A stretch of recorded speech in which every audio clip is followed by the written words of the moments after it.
नमस्ते, मी स्नेहल घरपणकर. एसपी9 मराठीमध्ये आपलं पुन्हा एकदा स्वागत. तर पाहूयात आजची विशेष बातमी. कोल्हापूर जिल्ह्यात प्रशासकीय पातळीवर मोठे बदल करण्यात आले असून जिल्हाधिकारी, महापालिका आयुक्त आणि जिल्हा परिषद सीईओ या महत्त्वाच्या पदांवर नव्या अधिकाऱ्यांनी नियुक्ती करण्यात आली आहे. तर पाहूयात आजची सविस्तर बातमी. कोल्हापूर जिल्ह्याचे जिल्हाधिकारी म्हणून कार्यरत असलेले अमोल एडगे यांची बदली करण्यात आली आहे. त्यांच्या जागी विजय राठोड यांची कोल्हापूर जिल्ह्याच्या नव्या जिल्हाधिकारीपदी नियुक्ती करण्यात आली आहे.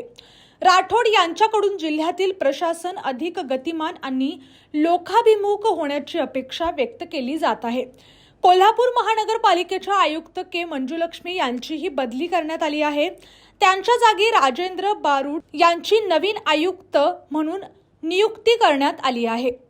शहरातील पायाभूत सुविधा, स्वच्छता आणि विकास कामांना गती देण्याचे मोठे आवाहन बारूड यांच्यासमोर असणार आहे. कोल्हापूर जिल्हा परिषदेचे मुख्य कार्यकारी अधिकारी कार्तिकेयन यांची बदली करून त्यांची सोलापूर जिल्हाधिकारी म्हणून नियुक्ती करण्यात आली आहे.